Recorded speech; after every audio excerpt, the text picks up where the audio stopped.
Crime is a show where I, Rich Slaton, read a true crime story about lawbreakers. With his amazing co-host with not an inverted penis.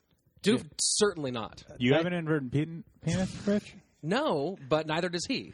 That's the important part. Well, let's just put it this way. For the sake of the riff, I don't have an inverted penis. That is Rich true. might. You don't. Yeah, someone's got it for the riff to work. At least one person does. That's right. And Ari just said that you might. And you know what? Let's just play the music. He's our notarizer. All right, just play the music. Crime is the show that starts now. Oh, like right now? Oh, yeah. Do your line. Okay. Each week, Rich reads a real crime story. I don't know a word that rhymes with story. And my homie John always has the hot riff. He really loves it when you send... Don't send anything them to me. Don't you dare. Crimepodcast@gmail.com. Don't you send anything. Label it John Shefsky. He loves them. Make sure the lighting's really good. We got a great guest today. One of our favorites, the creator of the Comedy Store podcast Dungeon. Is that my credit now? That's fucking bullshit. Try again. One of your favorites? What's a credit you'd prefer? I don't know. Not that. Not the he's you right. try one. Rich tried that one. I don't Okay. like Ari's it. Now fucking you right. try it. Because as a comedian, like, you don't want... You know what people bring me up as? He's a great guy. He's a dad. Or something like that. I'll be like, what the fuck? Like, you know I'm funny? Well, he's also hilarious. John, you could try it. I was going to say... Exceptionally good Our looking. guest today is... He is very good looking. I think we both have a little bit of a creepy Jew in our blood. And the guy is hilarious. So I don't like either of your intros. Hold on. That's bad. We want one of his I have a great UFC one. style? The creator of my single favorite fan video submission reading on the internet. That's so many syllables. What's the name of that video? Ari's fan mail? I don't remember. The creator mail? of Ari's Fan Mail, one of the best YouTube videos, of which I saw the uncut, uncensored version at 4 a.m. once. All right, I'll take that. Please welcome our guest, Ari Mannis! Yeah, I'm here. Yeah, he's here. You're super here, dude. Proud of you, man. Get used to it. If you haven't seen Ari Reads Fan Mail, it's one of the greatest things I've watched. Yeah, if you like, I'd say don't watch it at work. Probably watch it not. at home, probably. And don't watch it in front of your wife or girlfriend either. Or maybe do. Maybe do watch it together. While she gives you a blowjob. Kind of or do it doggy style and have a laptop on her back. Yeah. Jefferson Randolph Smith II is not a real name. You made that up. I already know this is from like the 1800s. Was born in 1860. Yeah, okay. Near the town of by the Newnan, name. Georgia. The Smiths, not the fucking band. Okay, you wouldn't even let me get to it. Yeah, no, I saw you. Starring Morrissey, the murderer. I saw you. The Smiths had come to America in 1760. We might actually need to do Was a more... America a country at this point? That's the a United great States question. of America? Well, it was the Americas. It was still the continent of North America. But what was didn't say that. the USA a thing? Not in 17... What year was the United I States don't know. founded? That's what I'm asking. 1492. I went to school. 1776 is when the United States was formed. There's a dam by my good house to that they know. painted that on. I was going to say, I think we need to do a Morrissey episode because I might actually have a line. Crime There might be a crime Morrissey episode. It's Interesting. not impossible. What if Morrissey he's like Dexter? You know who would love that episode? Adam Eget. He would. He would. Or he would be yeah. upset that we accuse Morrissey of a crime. I think he'd like it more than he'd be upset. Yeah. It's a He's a possibility. comedy guy. But he still wouldn't listen. The Smiths came to America in 1760, and by Jeff's birth, they had Even if he was amassed the guest? He wouldn't agree to do this. a decent fortune. Okay, wait, what happened to these motherfucking The Smiths came here in the 1760s. Of course. In 1760, and by the time that Jeff was born, they were pretty rich. So were they from England? Where are these people they from? came over from I believe England. The UK? They're Europes. people would call They're it. Europes. They're Okay, Europes, the yeah. Europes. Okay, Europe. His great-grandfather owned one of the finest plantations in the area. Oh, he must Does be that so mean proud. they had black slaves? Definitely did. Okay. Definitely Not did. Soup Plantation, the place that you ate at recently. Today. Plug. Yeah. And his father was a respected lawyer. His family was quite respectable. My mom's lawyer, just to add that in. You guys should Strong- know. strong So I'm credit. kind of an expert. Yeah. So don't try to put anything by Ari. I won't. Okay. Among his brothers were 2 more lawyers, 3 doctors, a minister, and a farmer. But like many slave-owning families of the era, their were wealth was assholes. decimated by the Civil War. Aww. Mm-hmm. Wait, I thought the Civil War happened. What year did the Civil War happen? That happened after the U.S. This is before the United States was a country. No, the Civil War. they moved here in 1760. This story starts in 1860. He was just telling us Okay. in the story, like, hey, just so you know, here's Got it. the American part of the family. This is where they Edit started. me out earlier. I don't like it. No, you're allowed to have questions. You're Okay. in. You're Okay. asking the questions that a listener would be asking. It's really helping them out. A retarded listener. Well, we don't discriminate. Mentally handicapped, excuse Yeah, me. we want them to listen as well. They deserve to enjoy a story as much as anyone. So in 1876, Jeff's father took his family west to look for greener pastures in Round Rock, Texas. There, Mr. Smith started up his law practice while young Jeff took a job as a salesman. This would be the only time Jeff ever made an honest living. Oh, that's great. As a salesman, too. Like, that's not even an honest living. And then, so he went from, no offense if you're a salesperson listening. All offense if you're a salesperson. The devil's a salesperson. It depends on what they're selling, to be fair. If they're selling Cutco knives, yeah, fuck them. They're bad. They're idiots. But if they're selling, Bibles, they might be a nice person. I sold $25,000 worth of Cutco knives. Yeah, my friend Dave did, too. Yeah, I was really good at it. Dude. I lost a little bit of respect for Rich today, and I don't want to ever meet your friend Dave. Ever. He's such a nice guy, though. That seems fair. He's a great dude. He's a really great dude. But while you do have the salesman cap on, you are a shill for the devil. Life was not kind to Jeff in Round Rock. Soon after their arrival in town, his mother died. He began to fall in with unsavory characters, dipping his toe in the world of gambling. How did you sell $25,000 worth of Cutco knives? I'm baller, motherfucker. How do you think he gets these cool T-shirts? How many relatives do you have to convince to buy knives? I was great at getting leads. This guy's a detective. The most important thing about sales is getting leads. And at the end of that sales pitch, when I was the one who was like, hey, do you have some friends? I was super good at getting them to call 6 of their friends and be like, this kid's really charming. Because also my sales was funny. I went off script a bit. I had some good jokes in there. Yeah. Early stand-up comedy training. Interesting. And Had you already started comedy at this point? No, I was 18. It was like my summer job after high school. Oh, wow. But I was just charming. I was very good at it. And I got people to let me get their... I sold to people I didn't even know. And that's how he met his wife, too. He sold her? He sold her. He sold her on himself. That's what I did. He's a good salesperson. One more question before you move on. Yes, sure. You said you sold $25,000 worth of knives. Can I just ask, what was that profit that you got to Good keep? question. I don't remember. It went up percentages by certain benchmarks. So your first 1,000 you get 10% of. The next 3,000 you get 15% of. By the time that I quit, I was making, I think, 45% commission. Oh, wow. So there's a few times that you got checks that were like, I got what some... an evil company that thing is, huh? Is it bad? It's a pyramid scheme for I still knives. have Cutco knives. They're great. They're great. I'm a fan of them. He's still plugging them right now. Yeah. You might sell a couple through this episode. What's your coupon code? I don't remember anymore, You guys have sponsors yet? I used to. No, we don't yet. We should get Cutco knives. Cutco sponsor. Cutco cutting right no, through it's the not crime part of their business episodes. plan. They if I was 18 and didn't know any better, then they might sponsor the show. Yeah. But if you're 18 and didn't know any better, I might hang out with you a little bit more. Oh, for the love of Christ. Move on with the story. He began to fall in with unsavory characters, dipping his toe in the world of gambling and other mischief. On July 19th, 1878, Jeff and his cousin, Edwin Bobo Smith. Yeah, right. That's what he was called. Bobo. Edwin Bobo Fett Smith. Were witnesses to one of the most famous events in Round Rock. Sam Bass, a famous outlaw, was confronted on the street by a deputy sheriff, whom he promptly shot and killed. Oh. Bass tried to flee, but was gunned down by a pair of Texas Rangers. When Bass fell, Jeff exclaimed, "I think you got him!" He really said that. Mm-hmm. That event was actually what Bob Marley based the song on, the shooting of the sheriff. Oh, yeah? I shot the sheriff. Yep. I can guarantee that. You guys can Google it. Yeah, that doesn't seem real at all, because Sam Bass wasn't a sheriff. I thought you said the sheriff got shot. The sheriff shot him. Yeah, the sheriff shot him. Okay. No, you said But the other, what's the other? Not sheriff. Bob Marley was stoned when he wrote it. The marshal. He shot the sheriff, and then he shot a deputy the sheriff shot him. Okay. And then a deputy sheriff was the actual guy that killed him, so he doesn't have the right ring to it. He had to change the story. That's fair. Soon after seeing a criminal shot and killed in the street, Jeff left Round Rock and became a professional criminal. He was like, fuck yeah, I want to do that. Yeah. He was like, that looks great, bro. Oh, dude. Did you see the way that guy fell? Like a fucking baller. Something was left out of the story. If he were to convert to doing that, it means the people who shot the guy probably got laid. He probably witnessed some great detective laid. work. Like Sure. there's more there's some to it. things left out of this research. My subconscious and Rich's both realized that. That's why we riffed on him saying, seeing the guy get shot. I'd be like, I want that, because some part of it was ironic. Mm-hmm. Jeff started small, following traveling fairs around the country, selling cheap trinkets and fake jewelry. But the profits from that... Sounds kind of like Cutco. Cutco knives, sure. Holy fuck. It's all unraveling This is going to be the most... We're going to get sued for libel. All right.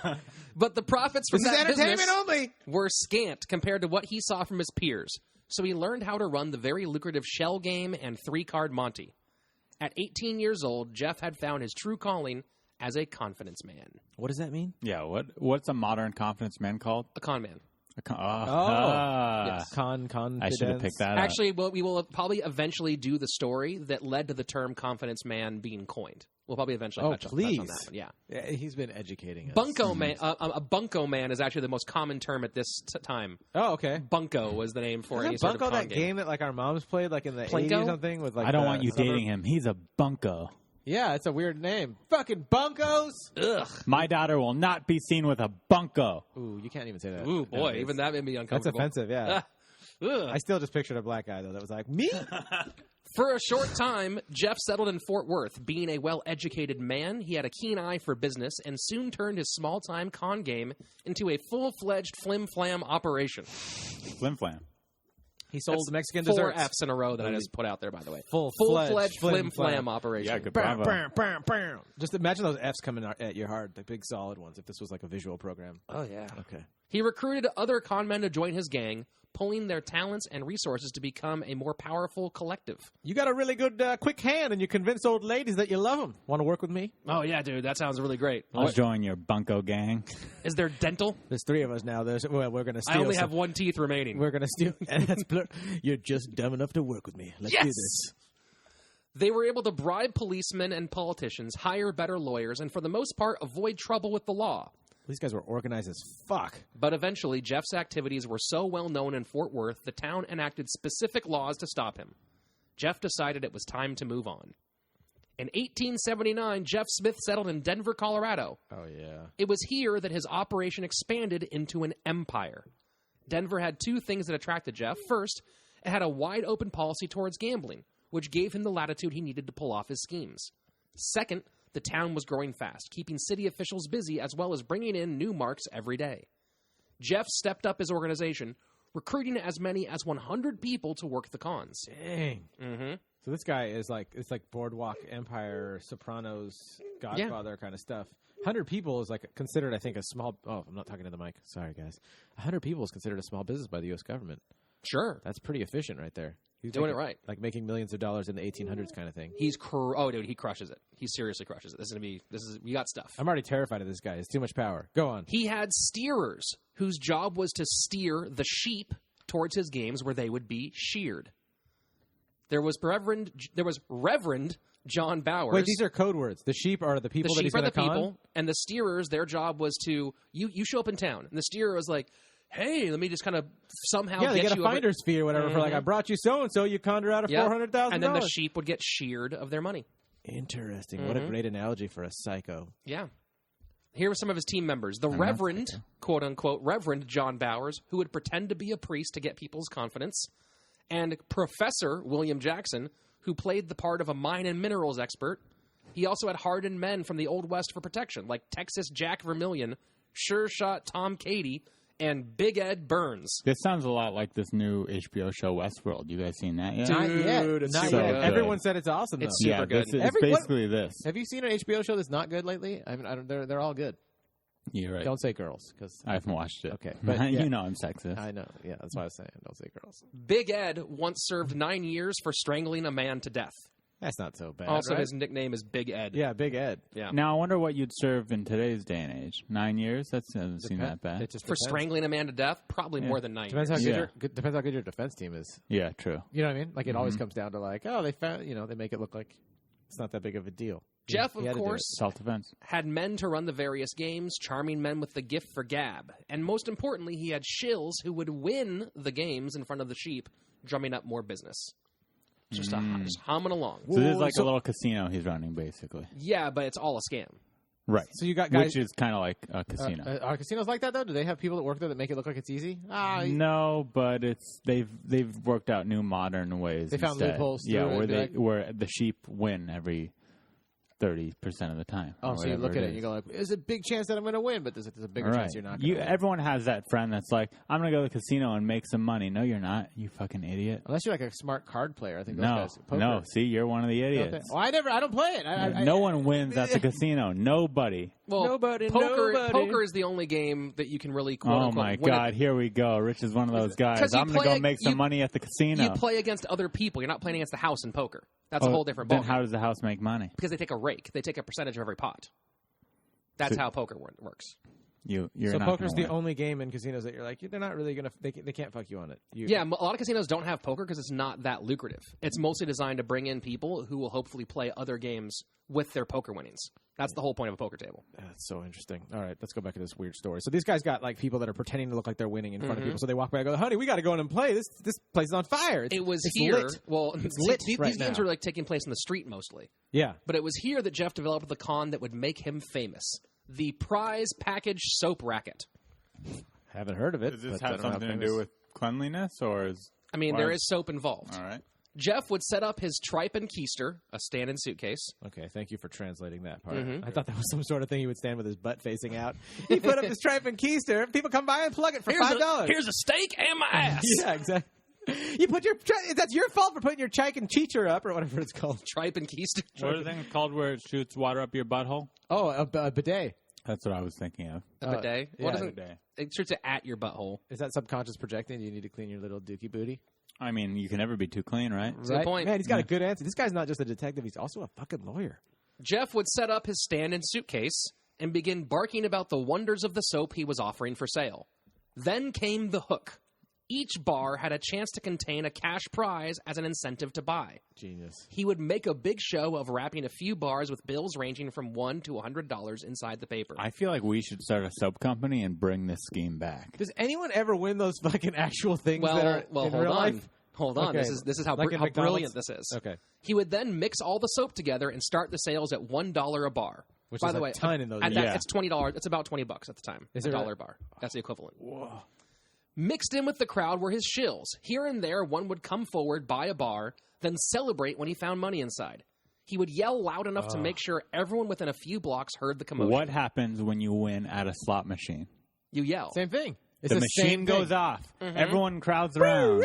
Yeah. You're like, yeah. Everybody. This is soap bar slots. so trippy. Ari's just trying to take Vegas down. I see it now. Yeah. That's his. That's why he came. You're on the show. George Clooney of this group. I see it. I think we should start a soap company and put dollars in the soap bars and bring this scheme back. Well, it only works if you do it in this context. We can't just send people soap with dollars in it and hope that it's a scam. We sell the soap. Yeah, he's onto something. Yeah. We sell it at Whole Foods, but it's called money bars. You got a Money good bars, chance nice. They're of gold. finding a soap with the hundo in it, right? Yeah. How many hundos are in it? Not a lot, but there's a good chance. And then we sell them $20 a bar. But aren't people the wiser nowadays? And they'd be like, that's.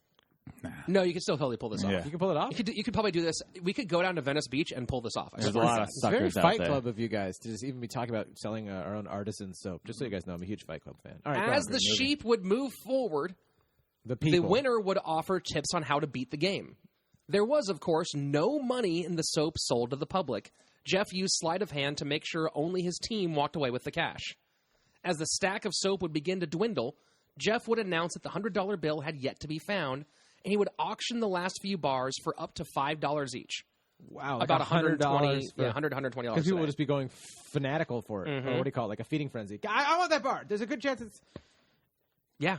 How many times did this guy get his ass kicked Very rarely. at the end of the day? No, He did this scam for a long time. This Yeah, was, but you think if someone's hanging around for those last 5 bars, people are going to be watching and be like, wait a minute, but no someone, one won. But someone would win. Oh, it would be A his buddy. shill Yeah. would win. Yeah. This Yeah. is in the old days when the elixir salesman could like do a lot more simple schemes. This is why people believe in Jesus, a lot because of of things like this. yeah. that and mystical experiences. Yeah. The racket was insanely lucrative, especially since Jeff was paying only 5 cents each for the bars of You soap. fucking dick, but Yeah. good plan though. But still. Mm-hmm. Taking advantage of the Chinese even back then. Yeah. Oh yeah, They're dude. Who do you for think sure built the Chinese railroads soap and bars. died? Yeah, dude. So many Chinese workers.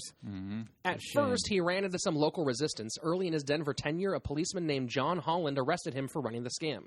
Holland forgot Jeff's name and simply wrote Soapy in the police logbook. Soapy. And from then on, he was called Soapy Smith. Soapy Smith. So this is the legend of Soapy Smith was born. He became infamous all across the country. Man, you don't get to choose your nickname. That's a shitty one. Soapy. Yeah.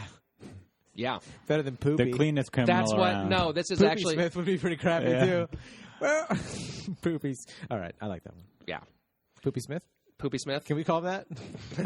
I think Where's his grave? Let's go leave flowers by it. A little note. That says, Dude, Yeah, well, let's go to Soapy Smith's we'll grave. get into his grave. Don't you worry. Oh, good. Okay. This is. This is great. Okay. Despite the dishonest nature of his business, the city of Denver rarely interfered with Soapy's operation. Smart. mostly because he knew how to keep them happy. He gave saloon owners cuts of the profits in exchange for using their establishments. Do you give them free soap?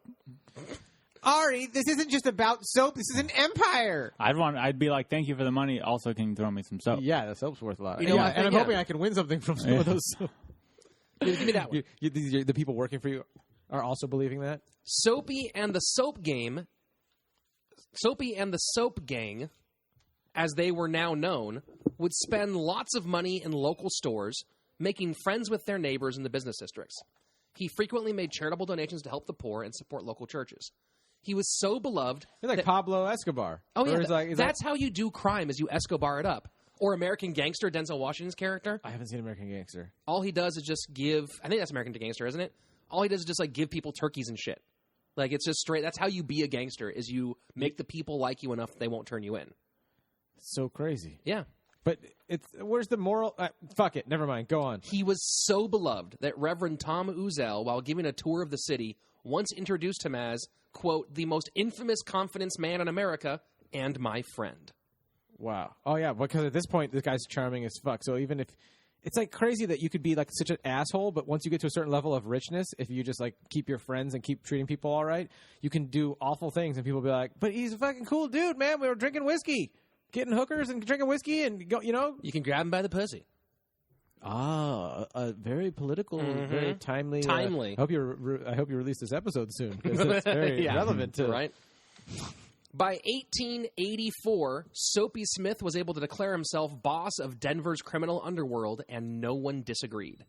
The members of the Soap Gang were fiercely loyal, and their boss would never hesitate to offer money or hire legal help for his men. What's the thing they do in the military where they put soap in a sock and they beat they the give shit you a out of beating, people? yeah. Oh, What's private that called? piles. Whatever that is. Yeah. What is that? A blanket party? We used to do a thing at summer camp. Party. We used to do two things at summer camp that were fun. One of them was when someone would fall asleep, you would duct tape them to their bed. That's hilarious. And then scare them, and then they couldn't get up. Yeah. Oh, yeah, that's great. One time, there's one guy who slept so... We called him Poppin' Fresh because he was tiny. He didn't speak English very well. Yeah. You poke him in the stomach, he would go, woohoo! And he was so tiny, one time his cabin duct taped him to the underside of the bunk above his bed. And he woke up like that? He woke up like just like Aliens? floating in the air. Like in Aliens? That's terrifying. Yeah. These people are all in the How did he hospital sleep now. through that, though? These people are all in the hospital. Heavy sleeper, dude. That's and you have like 8 guys like lifting him up very carefully. I crave that level of sleep nowadays. I can't sleep like that. Never. If you fucking fart in the apartment next door, I'm up. It's so awful. Well, we'd also do something called Here Comes the Train. So we had these wooden cabins that had these big floorboards. So we would all start stomping on the floorboards when someone was sleeping and go like, choo-choo, choo-choo, here comes the train. You'd have to have a flashlight going towards someone's sleeping face. These people all have PTSD right now. When the flashlight almost reached their face, we'd yell, look out for the train! And you'd hit them in the face with a pillow. And then they would wake up and go, ah, ah, and then they'd usually fall back, like, oh, what the, because you'd all scatter. Yeah. And they fall back asleep. And the next day, we'd all start talking about our dream, be like, hey, I had a crazy dream about having sex with some girl. And the person would always be like, I dreamed I got hit by a train. Oh, gross. Oh, yeah, mean. Here comes the train. I'm not letting my kid go to these fucking camps. Yeah. Whatever, man. Camps. I don't remember camp being that cruel. But that was fun. No, it is At my hilarious. camp, we all would pee in a bottle together. Not together at the same time, but we'd all take turns peeing By in a our bottle. powers combined. And then we pick someone and pour a bottle of piss on them, That's which looking hilarious. back, that's the meanest thing. That's actually gross. horrifically That's bad. horrible thing to do to someone. Yeah, no more One camp. time I walked into the general, when I was a counselor, I walked into like the big communal bathrooms for the guys. And I saw one of the kids. I heard a kid like yelling, and I ran down to the stalls, and I saw one kid was in one stall peeing over the wall onto a kid in the next stall. Oh no! At that point I was just like, yeah, okay, you win. That's so funny. That's you just let him finish, and then you're like, all right, both of you guys hit the showers. This is not good anymore, but good job. Nice power and control. Just terrific. I'm so excited by the human race after that story. Oddly enough, Soapy's control over the criminal underworld kept Denver in a state of relative peace. He was so like Saddam Hussein, where it's like, he might be an evil rapist, but he keeps the economy going. The people are they're busy. People listen. Yeah, there's not a lot of rockets being fired at each other. Soapy gets the job done. Soapy does. Soapy. He was so respected that Soapy even the police would sometimes come to him for help with problems they could not solve. Soapy, you're a master criminal. Oh, like Hannibal Lecter. Yeah. You're a master criminal. What do you need? Oh, that's a pretty good it's a pretty good bad impression of Hannibal Lecter. You know what I mean? Like I knew it was Hannibal Lecter, but then also like it was like third string Hannibal Lecter. Yeah, that's what I am. I haven't seen that movie because like it gives you me haven't seen nightmares. Silence of the Lambs? No, it gives me nightmares. I don't watch horror movies. My friend, it gives me nightmares as well. But we must go through these to grow. No. Okay. I mean, I'll give you a nightmare. I need my sleep. In 1888, Soapy decided to stop paying other people rent and instead open his own businesses to play host to his scams. He first opened a gambling hall, the Tivoli Club. Taking advantage of a legal loophole, he posted a sign at the entrance reading Caveat Emptor, Latin for let the buyer beware, protecting him from most prosecution. Is this the origination of Buyer Beware? I don't know if it's the origination. Okay. But I like how you said it all mad at me like I should know. Well, I don't know, you That's fucking smart. idiot. No, I warned you right there. Yeah, it's another language. 'Cause It's they your still- fault, you idiot. You got to read. That still happens. There's times I buy stuff and I'll be like, you know what? It's all buyer beware. You have to just know. Yeah, and like now they just have it in English, but it's in such tiny letters. You have to. But even if it doesn't say it on there, you just know, like, you're buying a product, like, you assume, like, it's probably cool, it's safe, right? This company would, and then you find out later, that chemical is bad for you. Like, this is buyer beware. Like, you're getting involved in something besides eating everything else. Excuse me, sir. I'd like to return this lawnmower. It's not really up to my satisfactions. Well, that's not our problem. It exploded and killed all of my children at once. That's your problem, man. Buyer beware. Yeah, read the label. Where does it say that? Yeah, right there, warning label. No, on the mower. that says some shit. That's not even English over It there. says caveat emptor, which is English for buyer beware, which is also English, you idiot. Get out of my store! You know what No! language Get English the fuck comes from? out! You know what language English is based off of? Latin. Yeah. Fuck. So if you don't know it, then you're ignorant. All right, well, can I at least... That's why I always go to Latino night comedy, because of the Latin in the name. It makes me feel like this is for English speakers. Will you take an exchange on the lawnmower at least? Oh, you're still here, motherfucker? I think I told you to get the fuck out. Buyer beware. And if you want to shop, we're having a sale on Saturday. Buyer beware. He was soon joined by his younger brother, Bascom, who set up... Bascom. I don't know. It's Bascomb. No one's named that anymore. No one names any of these things anymore, and I'm kind of sad. These names need to come back. People named Jeff still. That's true. Jeff is Jeff, it almost sounds like a Monty Python joke, like the crazy last name, but just like Jeff at the beginning. You're just like, okay, all right. Well, his name Jeff is Soapy, right? Jeff is Soapy. That's right. correct. And Soapy is Jeff. And Finkel is Einhorn. All right, go on. I wonder if his wife called him Soapy or Jeff. Oh, what if he got really into Soapy? Everyone, his friends all called him Jeff. None of his friends called him Soapy. That was an important thing. Oh, okay. But Soapy was his reputation. Like, that was the scary person everyone knew about was Soapy Smith. Yeah. But his friends only called him Jeff. It's kind of like Batman. You don't call me Shefsky. You know what I mean? You say, like, hey, here, love. In the English accent, and I'm like, that's people that know me. Hello, beautiful. Yes, hello, beautiful. Hello, how are you doing? Love, can you grab me that green tea on the show? Yes, I can. That I feel comfortable with. If you're like, Shefsky, what's up? I'm like, okay, what is it? Yeah, what are we doing? Who Business are you? here? I thought we were friends. I thought we were friends. Bascom was set up as the owner of a cigar shop, which proved to be a front for a number of scams, including an underground card game. Soapy's businesses popped up all over downtown Denver. He had auction houses with expensive-looking fake jewelry and diamonds. A stock exchange that sold shares in non-existent companies. Oh, smart. Genius. That's a good move. Yeah. Genius. Oh, yeah. I love that. This company invented the airplane. Honestly, you should get it. There's no the question, sir. What's an airplane? It flies you through the air like a bird. You're crazy. No. You know what? I'll invest in that. I've never seen or heard of one of those things before, but $1 a share. I'll give $1 a share. Easily. They're going to go way up. Will up. you take two? Yep. You could have two. Sir, you're a hell of a bunko. Bunko. That's what I said. In every shop, he even had a shop that sold tickets for a rigged lottery. In every shop, there were shell games and 3-card money, so people could lose money while waiting in line to lose more money. Genius. Just like Mexico. Yeah. People so frequently lost money to members of the Soap Gang that the lower downtown part of Denver became known as the Streets of Doom. On the rare occasion he would get in the tight spot with the law, Soapy would smooth talk his way out of trouble. How about I give you these 5 soap bars? Would that help me? That seems perfectly reasonable. Yeah, why not? All right, have a good day, officer. You have some blood on your shirt and most of a brain on your pants. Oh, that must be dye from these red soap bars. Here you go. Oh, genius. Those are the best soap bars. I just witnessed history right now. It's how you buy people off with soap bars. Did he have like a heavy sock hanging from his belt just full of soap bars? Probably. And just throw them at kids when he's walking by. Like the soap sock? Yeah. You wouldn't throw the whole sock. You'd pull the soap out and just kind of flip it like you'd flip a coin with your thumb. Be like, here you go, kid. Don't wash yourself all in one place. Dove or flats? Dove. They didn't have Dove. They have actual doves in it in those days. They ground up doves. And that's where Dove soap comes from. Right? It's mostly made of doves. Just a lot of people don't know that. Doves are they're creamy birds, Feathers. dude. They will help your skin moisturize. They will clean you. Dude, It's so smooth because there's dove blood. That's where the term rub-a-dove-dove comes from for the bathing. This soap sessions. makes me feel like I represent peace. Oh, yeah, dude. It's just a bloody bird you're rubbing all over your chest. Okay, I guess I'll see you a little bit later there, Soapy. I feel like that's the soap that the guy from American Psycho would use. Yeah. Like you come over, he's just washing himself with in the mirror, looking in the mirror as he's scrubbing himself with a. Can I? No, I don't want to borrow the soap. It's just You like leave sticky, like dried sticky blood with white feathers stuck to it. He rubs the dove against a loofah. Oh, gross. Rub-a-dove-dove. I'm going to use that again. Rub-a-dove-dove? Yeah. Rub-a-dove-dove.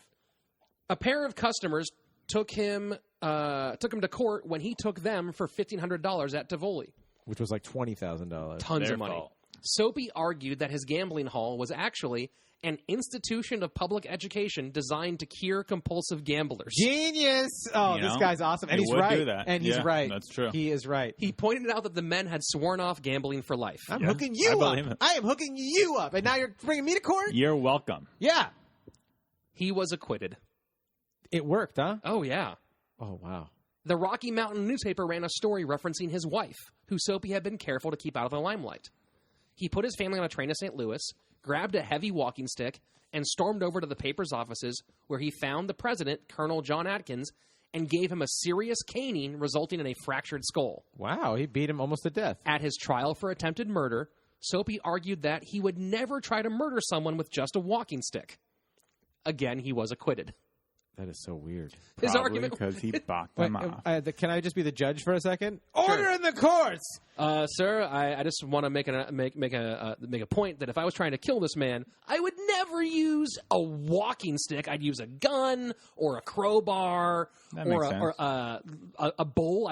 I would just hit a bull and make it run at him. This is a very good point. Now that you mentioned it, ladies and gentlemen of the jury, how do you find this man? Innocent. I knew it. Guys, it's been fun. Here's some soap. Here's some soap. Did you just try to high-five the judge and the jury in 1800s? Yeah. That's what they did back then. Life wasn't always easy in Denver. As the overlord of the underworld, Soapy had to contend with rivals, including at least 2 attempts on his life.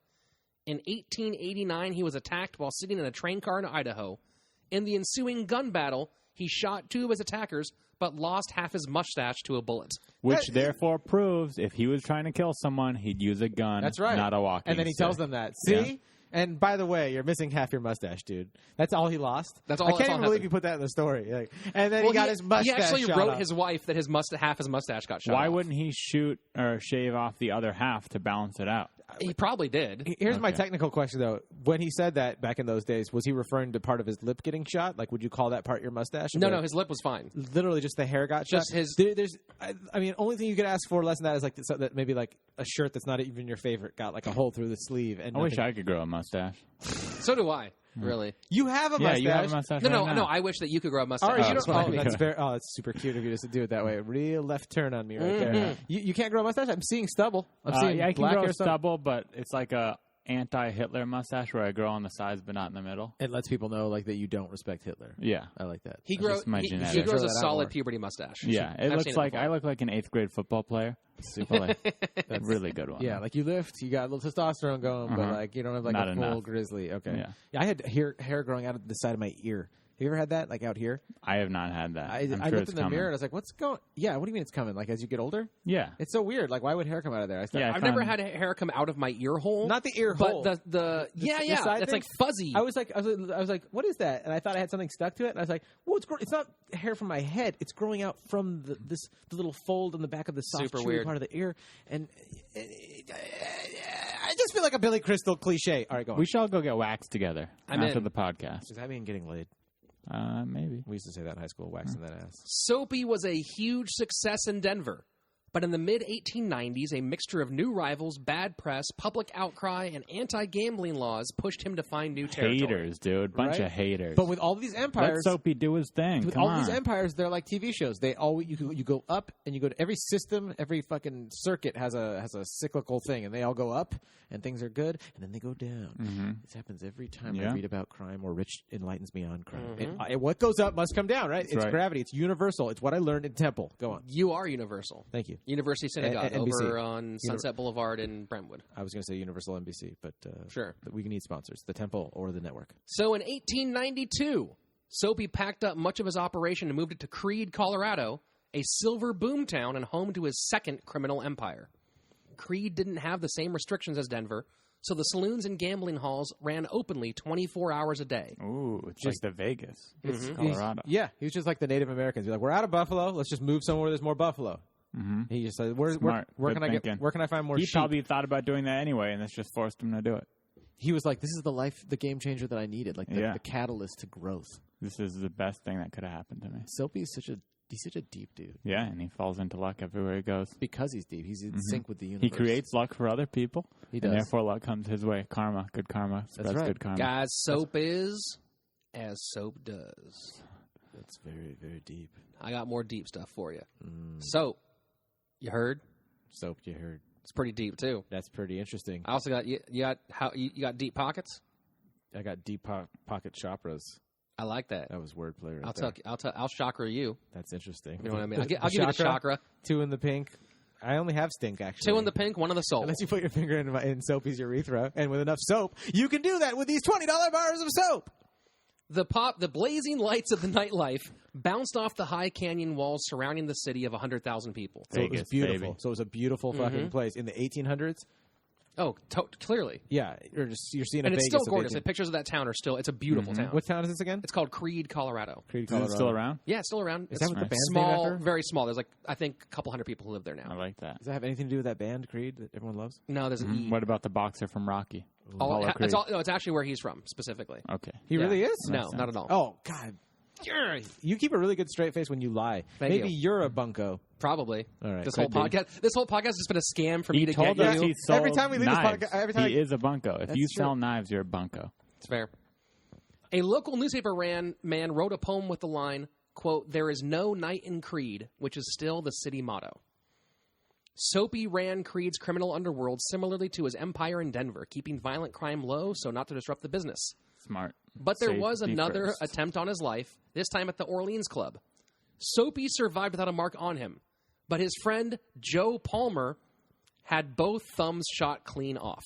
I'd do anything for Soapy. I'll protect you with my thumbs. How do you cock a gun if you're like Clint Eastwood? Someone else, when someone tried to shoot them, his thumbs were shot off. Oh my God. Also, his last name, coincidentally, was Palmer.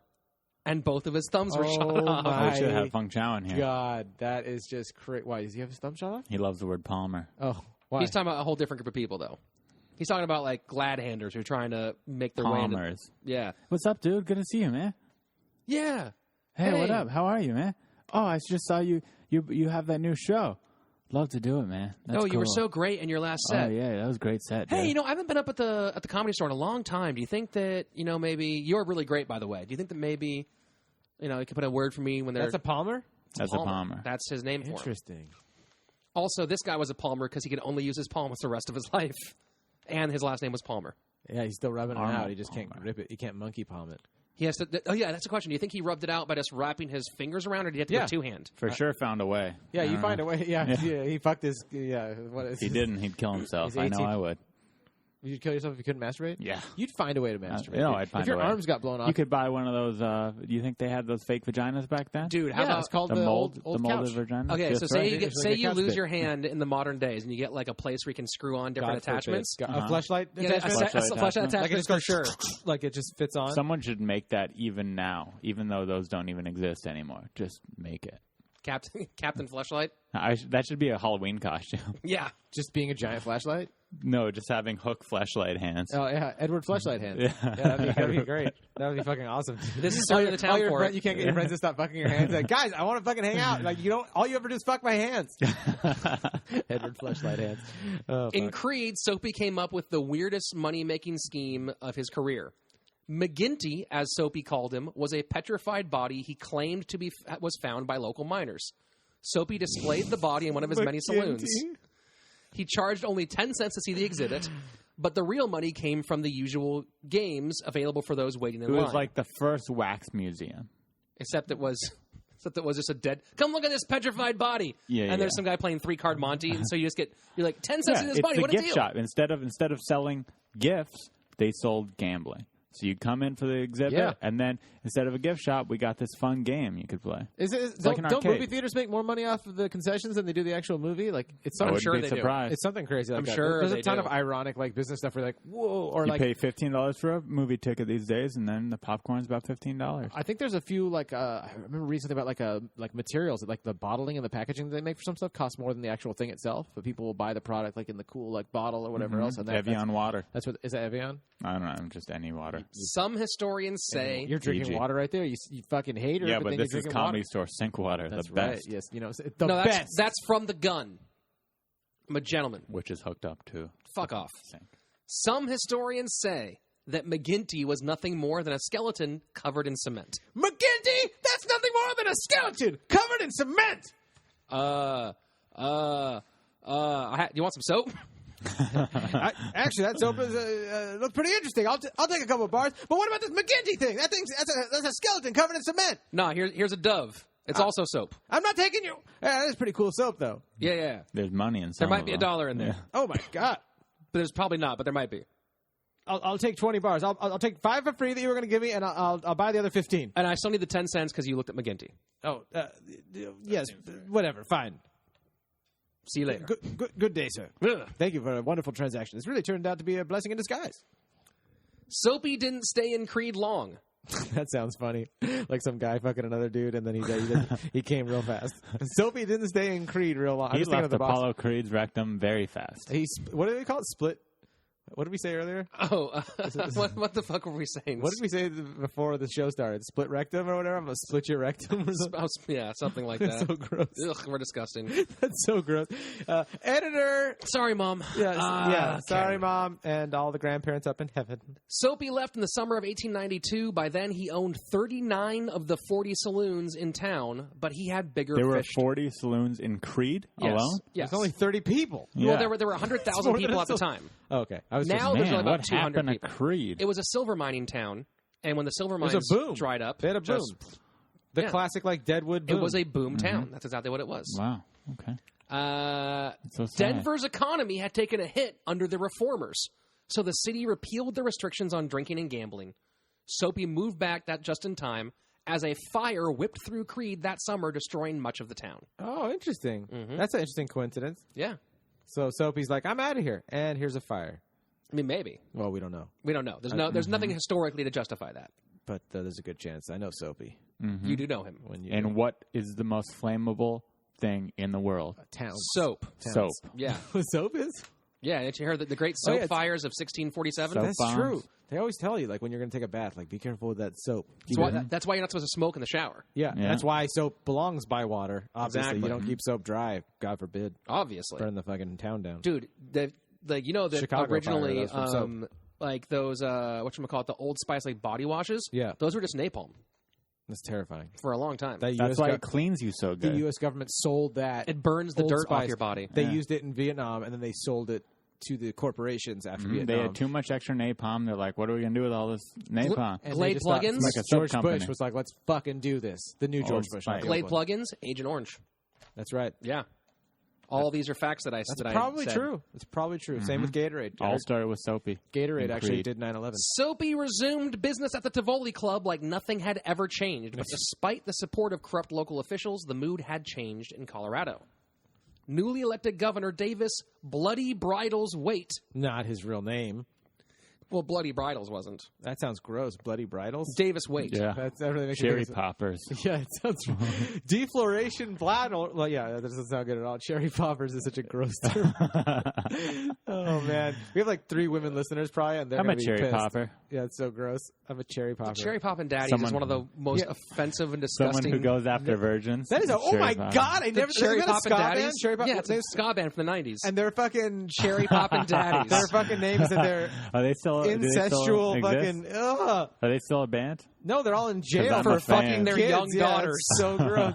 I can't believe that. Even daddy is so Freudian for a woman to be like, "You're my pappy, my daddy." You're like, Oh, ugh. yeah. Like, you're what? But then still, I demand women say that to me. I don't know. Go on.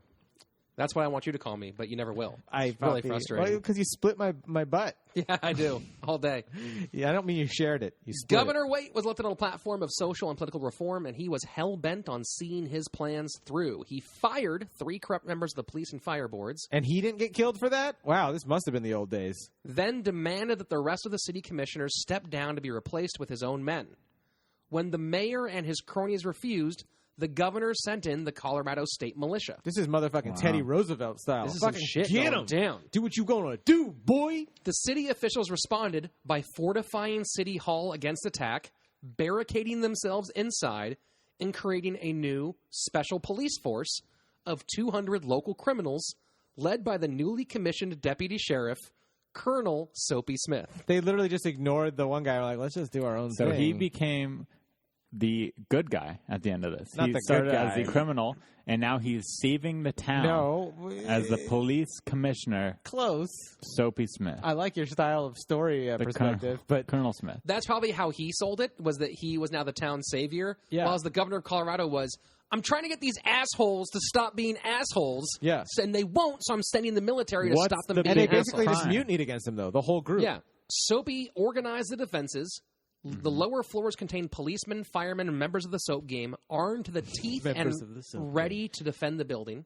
Smart. Colonel Soapy took his place on top of the tower, Yeah, he's got a watch. That's you my know? favorite That of makes his names. sense. You don't partially want to see the action. Colonel Soapy, reporting. You can't lead from the front lines. That's not how life works. No. And you soap comes. So you put the water on, then you put the soap on. We all know how it goes. And partially to give him a good angle to throw his homemade torpedo bombs on the advancing troops. He had soap bombs he was throwing this down. guy is Yeah. fucking.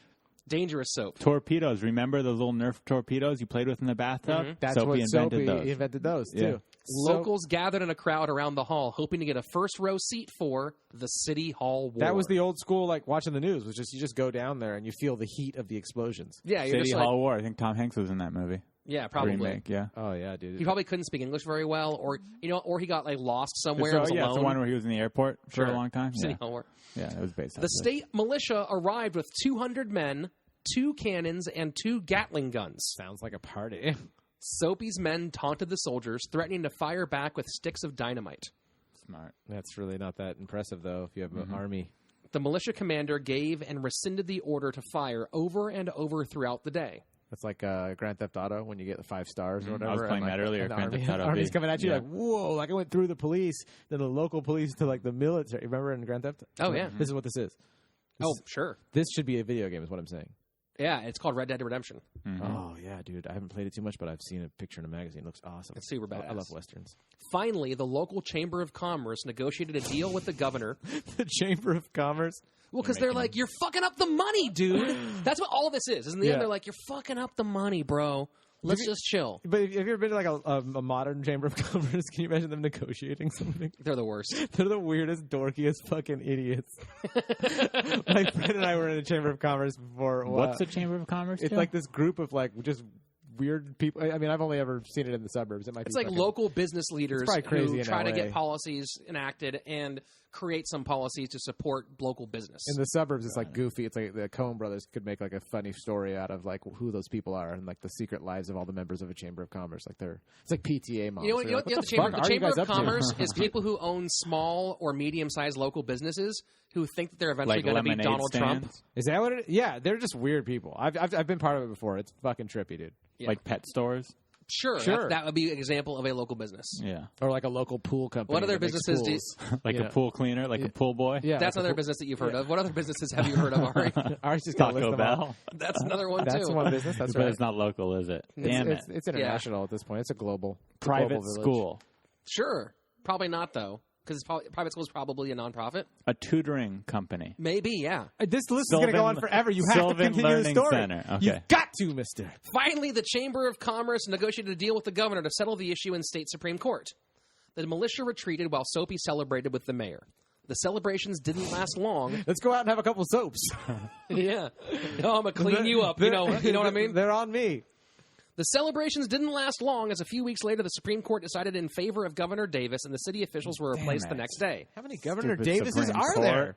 Soon, gambling was made illegal, along with prostitution, bootlegging, and con games. Idiot. That's how everything became boring. It's the oldest profession in the world. You can't make that illegal. I'm going to Tijuana. I'm going to Hong Kong, and I'm getting a prostitute, whether you like it or not. Sure. That's what I always say. Yeah. I don't go, but that's what I always say. Soapy, always one to turn lemons into lemonade, took the chance to develop a new scam. After the City Hall war, he just kept his badge and used his new commission as deputy sheriff to stage fake raids on illegal gambling dens, which he owned. You fake it till you fucking make it. I don't understand. If you raid your own gambling den, how do you make money from Well, listen to doing this. that? This is what he would do. Probably going to get, When an out-of-town player had lost enough money, Soapy and his men would burst in and arrest everyone in the room. He would then march the mark towards jail, and the men would make the inevitable plea for mercy. The officer would pretend to weigh his decision before agreeing to let the man go if he left town immediately and never came back. So they could just scam anyone they want. So they stole this guy's money and then ran him out of town. Yeah. So he can't. They do probably anything still about do it. that. They'd fleece him in a poker game Yeah. and then bust the poker game before he could win his money back. Vegas, baby. There you go. Yeah. Soapy's team ran this scam for less than a year before he and Bascom were brought up on attempted murder charges for the vicious beating of a competing saloon owner. Bascom went to jail while Soapy skipped town. Where'd he go next? In 1896, Slippery soap. Where'd he pop up next? Soapy found his way to the small town of Skagway, Alaska. Skagway, Wow. Alaska. Settled in 1887, it was mostly a tent city on his arrival. Yeah, I was going to say, how do people live in Alaska back then? They didn't have They had cabins. modern. They burn shit. Okay. A lot. Humans survived the fucking ice age, dude. You wear fur. Fuck yeah, bro. You wear fur, you eat fucking blubber, and you have fucking lots of You fires suck each going. other's All dicks. tents. Like, this, all the things you do to stay warm. And Yeah, in tents, Rich you'd think they'd have cabins. Well, at that time, they didn't fucking have the money for cabins. Yeah. You had a tent. Wow, that's why would anyone want to go live there? but, That's what I'm saying. In the Because 1800s, there's gold and it's property. You could probably... Was Alaska have a lot of gold? That's what's where They don't the know. next It's a sentence is frontier. going to be It's a why they all frontier. live there. Okay. It's a frontier. There's a ton of pussy. And... By the summer of 1897, it was booming due to the Klondike Gold Rush. Oh, dude. What would you do for there a you Klondike go. bar? I'll live in a tent in Alaska in the winter. Right? Well, for that kind of Klondike bar, Right? for a Klondike bar of gold, Yeah. I'll live in a tent for the winter. Right? How come? Why has Suck each there other's dicks? not been a gold rush in this? Like, well, how come there's no cool thing like that? We in found our all the gold, time? probably. What do you mean? In our lifetime? Yeah. Like the new gold rushes is like finding oil or like finding like an asteroid mining. No, or you know something what it is? like It's that. You're minerals for cell phones. That's what the new gold rush is. Oh, it is? Dude, that's like blood diamonds are barely even a thing now compared to cell phone minerals. How That's much? the Where real- does the mineral go? It's well, The battery? What's the yeah, online? like the lithium-ion batteries What's that the they use. online mining thing they do? Oh, Bitcoin. Bitcoin. Yeah, Oh, yeah, Bitcoin. dude. Yeah, but there's no a slaves Bitcoin required rush. for Bitcoin. That's how Computer good slaves. Bitcoin That's is. true. You don't. Oh, come on. The computer. You watch Westworld? You watch Westworld, bro. It's not yet. I'm going to. Bruh. Westworld. But Westworld, dude. I'm just saying, dude. It's so good, bro. I can't wait to see it. You guys got me really excited. Everybody great is in it. As the closest port to the northern mining area, ships were Except for- constantly arriving from Seattle and San Francisco, carrying miners eager to make a fortune. A narrow trail led over the White Pass into the northern interior, forcing the miners into a bottleneck right through town. For Soapy Smith, this was a continuous buffet of fresh meat. Because of the bottleneck, they had to go Eat through where back. he's going. Round 3, third time's a charm. This is the Third Empire. What does that mean? So the bottleneck means they have to be funneled through his businesses? So this was the closest port to where the Klondike Gold Rush was happening. Yeah. And there was only one. It was located in this mountain range, and there was only one pass to head up towards north to where the gold was. So everyone coming north of the gold rush had to go through this town. So and they all had money. So you could basically charge everyone like a port fee. You could charge like an entry fee to get through. Or you could just bring them into your saloon and take all their dough. Or I was gonna say that seems like a pretty good idea. I was gonna say as soon as they get off the boat, sell them knives. You hungry? You want some jerky and some soap? You see this cut? This could have been from a paring knife, but it's not. Yeah. All right, that was my... Here's how a normal arrival would go for a new miner in Skagway. After a cold ride up the coast from the continental U.S., the miner I'm freezing. would be rushed off the boat so it could turn around and head south to pick up more passengers. The miner would look around and almost immediately see a telegraph office. How perfect! Now he had a way to send a message home and let everyone know he had arrived safely. Inside the office, he would find a pleasant clerk who would send the message for the expensive but understandable price of $5. Which was like that was $20. That's $100 back then. Yeah. $100. Yeah. Fuck but you. you gotta let your wife know that you're safe. Yeah, or else she's gonna sleep with a mailman. Yeah. And she probably still will anyway because you're really far away. And women are born without hearts. It's still the heart of a man dick, to live. dude? Mailman dick? Everyone knows that's good dick.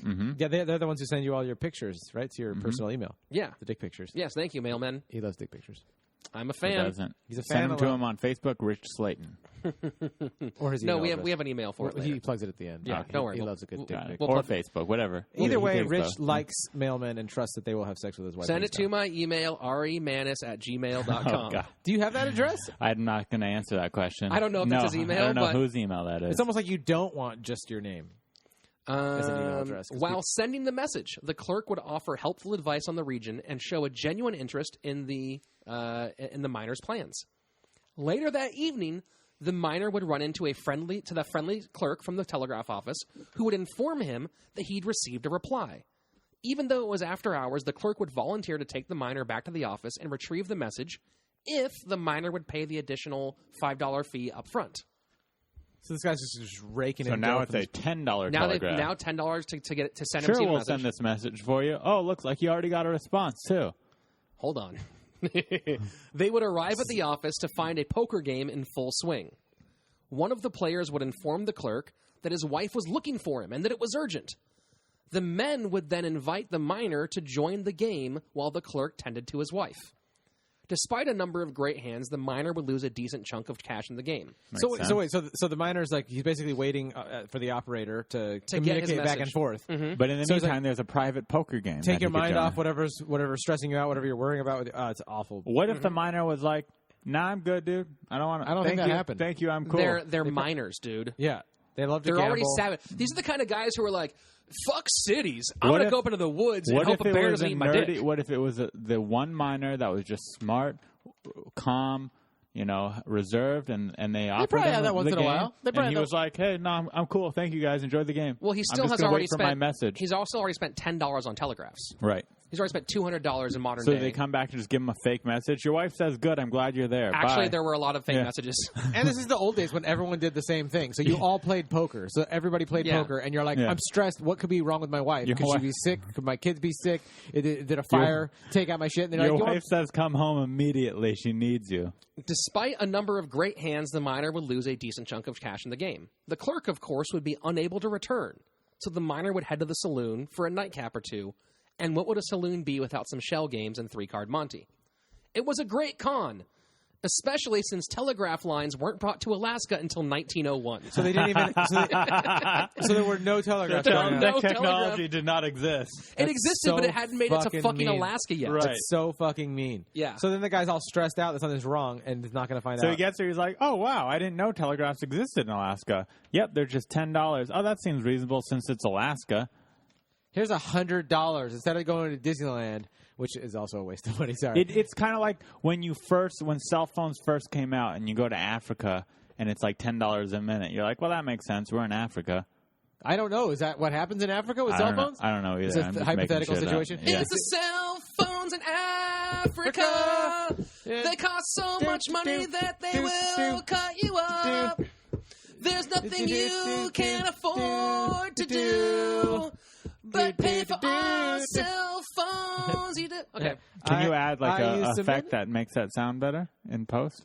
Yeah, I'm mixing that up with. Wait, is that Toto? That was Toto. Oh, that's a great song. That was the high part at the end. Yeah. That wasn't the low part. There's nothing more that 100 miles of telegraph line could do. Right? Yeah.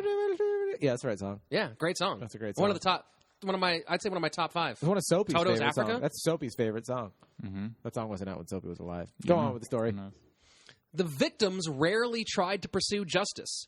Usually, the miners were in such a hurry to get to the gold fields, they didn't want to waste their time chasing a few dollars. Oh, fuck it, I got ripped off. Doesn't matter because I'm going to make millions in this gold rush. Move along now, boy. If you know what's good for you. The ones who did quickly discovered that the local U.S. Marshal was of no help because he, too, was part of Soapy's operation. Gross. The town was generally on his side due to his usual mix of charitable giving, charm, and bribery. He owned a number of saloons, the most famous being Jeff Smith's Parlor. That sounds like a fucking great place. Right after his real name, Jeff. Mm-hmm. Yep. Which many residents called the real City Hall. Gross. You knew Soapy's third criminal empire was up and running. Oh, man. I want to go, though. It sounds like fun. Yeah, in fact, Jeff Smith's Parlor still exists. Hot ones. Yeah. 1800s. Super hot big old hairy beavers. Yeah. And cute smiles. Yeah, natural breasts. That's right. Natural breasts, too. You'd be like, do you brush? Like, yeah, we don't have toothbrushes. You know, like missing one leg from when a beaver ate it off. Like if you see Deadwood and you're like, man, these prostitutes are so fucking beautiful. And then like you see pictures of prostitutes nowadays, you're like, dang. Like they had vaginas technically. Yeah, but there were beautiful women since the beginning of time. But like you see pictures and you're like, where'd they hide? You know what I mean? You know they're beautiful women forever. Their parents kept them. And by parents, I mean daddy. That's right. Cherry popping daddies from the cherry popping daddies kept them. Creepy. So you're saying that most beautiful women are the product of incest? She's too hot. I can't keep my hands off her. I think She's I read that hot. in college. That's so creepy. Yeah. I didn't go to college, thankfully, so I don't know your devil's knowledge. Right? That liberal college shit. That's right. I like the way you say that. You should spit afterwards. Yeah. Ow! That got in my little Jewish black gay eye. Well, I got some soap if you need to get it off. Oh, hey, it's only $1 a bar. I didn't recognize you with that loogie in my eye. That's my good eye. You poked out my other eye when we got in a fight. Well, I also happen to have extra eyes for sale. Oh, my gosh. How much are they? Only $20. That's like $100 in the future, dude. I can't afford that. Well, I also can just sell you this rock that looks like an eye. Oh, my God. That thing looks amazing. Yeah. That's better than my eye. Put it into your eye. Okay. Here it goes. So, can you see anything? No, but how's it look from the outside? It looks, it's rocking. That's probably the best way I can describe it. That's a pretty good end to this story to move on to the actual story. That's rocking. The rock. But not everyone in town had love for the new de facto mayor. Yeah, decent, honest human beings were like, what the fuck is going on? Is Soapy the mayor? He's not the mayor. He's the de facto mayor. Like unofficial mayor. Yeah. Got it. Like everyone just treats him like the mayor even though he's not. He's like, people joking. But some people didn't like him because they remember when they first moved there and they got ripped off. Or they just like don't like the dishonest dude running everything because I'm sure there's stuff that he neglects that he's like, because they're good country Alaskan people and they don't want this tyrant here. Exactly. Way to sum it up, Ari. There was a growing group of vigilantes looking to restore law and order to the town. There was also a strong rival for control of the city, a group of real estate grifters. Ugh, gross, right, guys? The real criminals. Mm-hmm. So, but these were also real criminals because they weren't real estate guys; they were real estate grifters. Yeah, so they had their own scam, like a scam artist. We'll sell you this plot of land that we don't know. Exactly. They would sell the same plot of land to like 80 people or whatever the fuck. You know how depressing this podcast is sometimes? We're like, is humanity just like, is our country just based on people like, how can I rip off a group of dumb assholes? Like, I need to see something good. Let's watch The Walking Dead so I can see morals. It's so crazy. Mm-hmm. Is that show good morals? No, it's fucking murder and death and awful. Oh my gosh, it was really sweet the first season. It's not. It's not. It's just gotten really bad. Not anymore. Okay, go on with this. Lucille is a motherfucker. The real estate man had an advantage. While Soapy's operation was well known to the locals, the real estaters pulled off their scams much more quietly so they could maintain their reasonable appearance of being law-abiding citizens.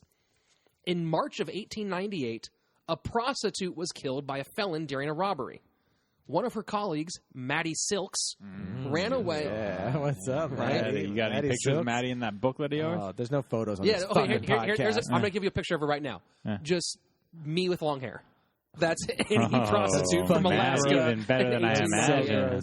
That's so Show me awful. that hole. I love you so much, but like not that way. That's so gross. Yeah, but what if I had a vagina? And we had just traveled months to Alaska. Yeah, it's okay. It's 1898. It's Alaska. I have a vagina. And he's the only one you could have sex with. Yeah. I would probably jack off, dude. I mean, I'm kind of particular. Ari, anyways. would you fuck my vagina? Absolutely. Dude. That's why we're It friends. doesn't even need to be Alaska. That's how you stay in business. My friend here will do it, and like we'll still all three of us can go out and have a drink later. But I don't want to have sex with you. You know what, Ari? I think our friendship took a new step. Shefsky, this has been fun. Oh, it's over? Yeah, no, we're done now. That's so weird that you're offended that I won't hypothetically fuck you. He'll fuck my vagina and you won't. It's so gross to think of you having that. But, I mean, I respect you if you do. Yeah, sure. I love women, even with beards. 2016, yeah. That's what you said.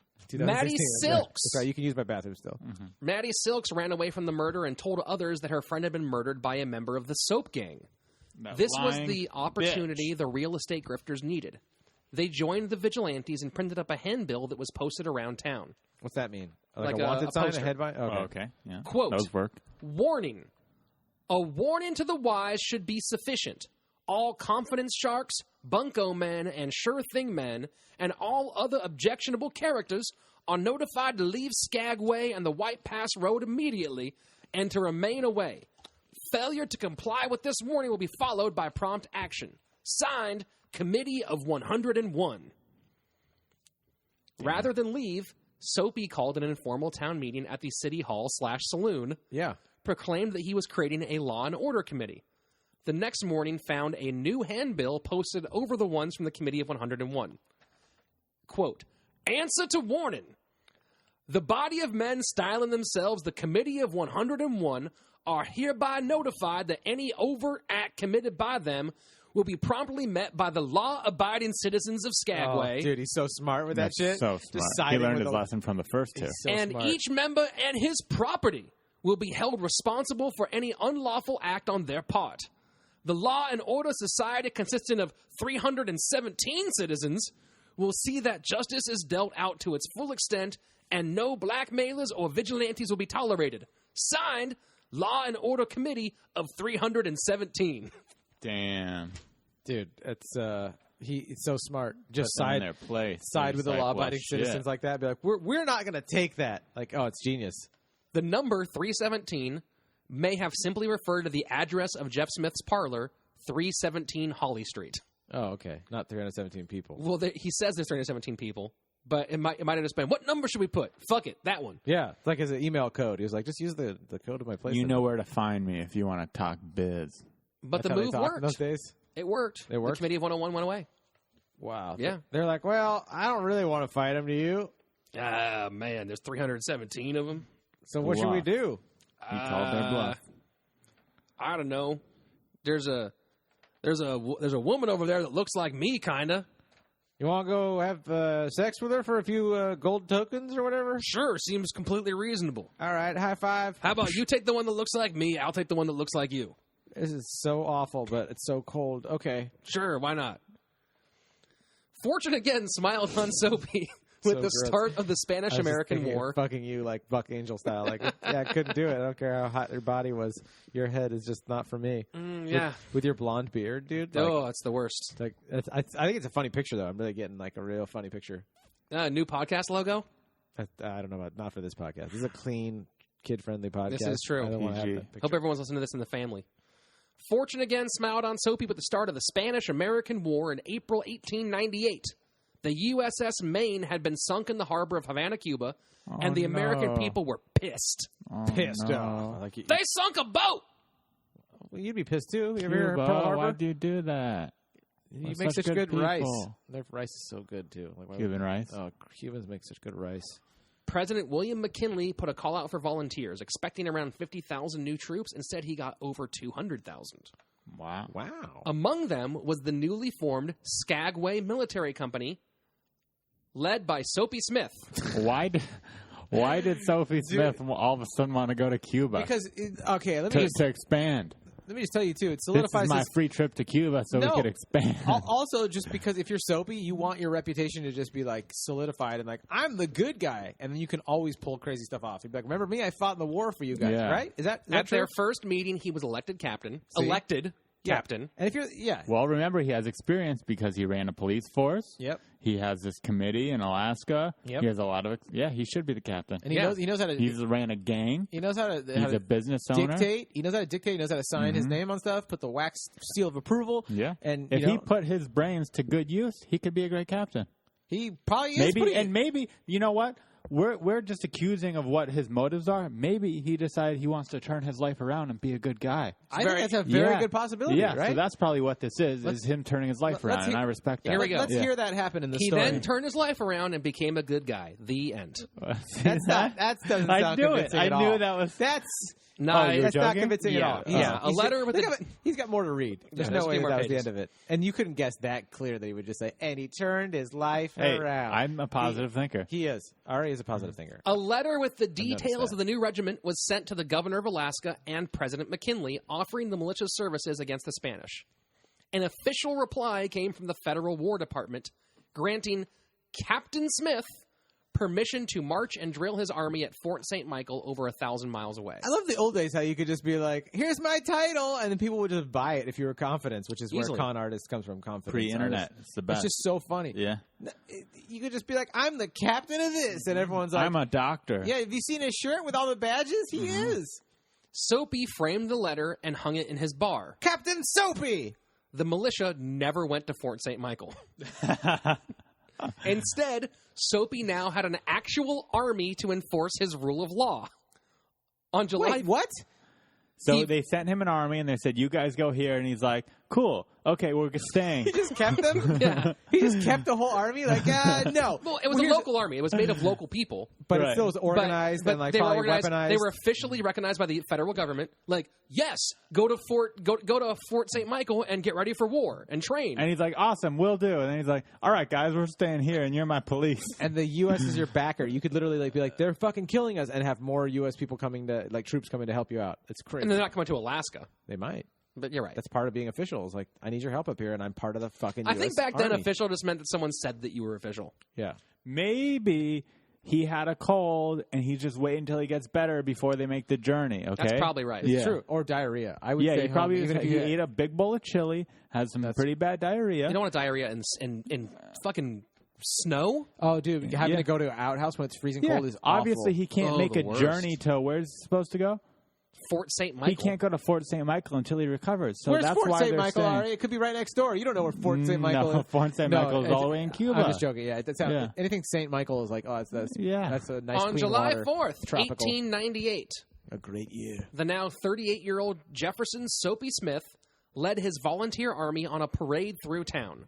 Somehow he had obtained... Sounds like he's gotten better. His diarrhea's gone away. Yeah. Ammonium, AD. All right, so this is his send-off parade. It could be his last time ever having a parade. You're probably right. Somehow he had obtained a bald eagle, which rode behind him on a wagon decorated in red, white, There's a lot of bald eagles in Alaska, so... Yeah, but he had one. Like, it's not like he saw one. Yeah, this is like his bald eagle. He's rich. You've seen a shark before when you went cage diving. You could buy an alligator for $150 now. Bald eagles can't be that much. Is it that cheap? Yeah. For an alligator? Yeah, you can buy a baby alligator on the internet for $150. What are you going to do with it when it gets here? I don't know. I don't know. I haven't fact-checked it, but Rogan, in his new special, talks about how in Texas right now, there are more tigers in captivity in Texas than there are alive in the wild in the world. Dude, we are fucking up. That's so crazy. That's so fucked up. I'm so bummed about that. I'm a hippie kind of. You know? The town, at least they're not endangered.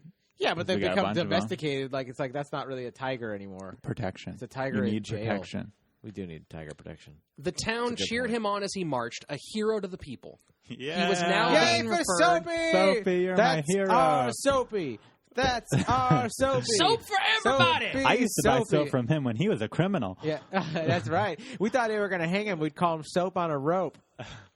I have free soap for everybody. Also, taxes just went up $5. That's cool because we love you, Soapy. We're willing to pay taxes. Yeah, we're Democrats. You're one of us. We're Democrats. We'll pay even more taxes. He was now being referred to as the uncrowned king of Skagway. Oh, who doesn't like that term? Yeah, right? that's nice. But Boss Skaggs. The crown weighs heavy on the heads of those who wear it. In just 12 short years, Skagway had grown from just 2 settlers to 15,000 miners, merchants, craftsmen, and shop owners. Damn. Chamber of Commerce is blowing up. Yeah. Yeah, they are. Guys, I think that we need to establish some new rules for Main Street. First of all, no Soapy's Jews. king. That's our first rule. I think that's reasonable. Harumph! Harumph! Wow, what's the problem there? What's the problem there, Goldberg? No, Harumph is a... Haven't you seen Blazing Saddles? Harumph is an agreement. What's the problem there, Christensen? You know? Oh, I'm glad to have your support, Christensen. Are you talking about Johnson? Johnson. Second initiative, let's make Soapy king. All in favor? Aye. Harumph. Harumph. Harumph. Hey, let's suck his dick. Harumph. Yeah. That was me choking on the looks like dick, Johnson that noise. beat us to it. Yeah. Harumph? Harumph. I guess. Harambe? Yeah, I guess we'll... Harambe. At least we know it's clean because he has a little soap. That's... Yeah. There you go. Oh, you brought it back. Let's get back into that story. You've got 45 pages left. Locals from the Committee of 101 were getting nervous that the criminal reputation of Skagway was driving potential customers to some of the newer towns cropping up along the coast. 3 days after Soapy's triumphant Independence Day march. You called him Sophie just now. I just wanted to point that out. Soapy's Independence Day march. An unassuming man named John Stewart came to town. Interesting. Very Really sure. interesting. Any relation? Yes. Probably not. Okay. He arrived with around $2,700 worth of gold dust. No, that's not the John Stewart. The equivalent of around $75,000 today. All right. When he inevitably ran into members of the soap gang, the genius let it slip that he had a small fortune locked up in the safe of his hotel. Smart. Would you be able to not spend that? I would seriously eat so much sushi. He's like us. He had a big mouth. He liked to talk about what he had. Hey, I got $75,000 worth of gold dust. That's how he showed got up. made. Probably. He showed up. What a coincidence! I happen to have $75,000 worth of soap. Well, I think we can make like a deal. A good trade. I'm in need of a good bath. The soap is only $5 a bar. Oh, I could buy a lot of But them. the soap, even though I'll sell it to you for $75,000, could have $1 million wrapped in it. Dude, you know what's even? I just realized what's even crazier It's a about really the good fact that he was selling soap for $1 to $5 a bar. It costs less than that now. Yeah. Soap doesn't cost that much today. You can get a 5-pack at the dollar store.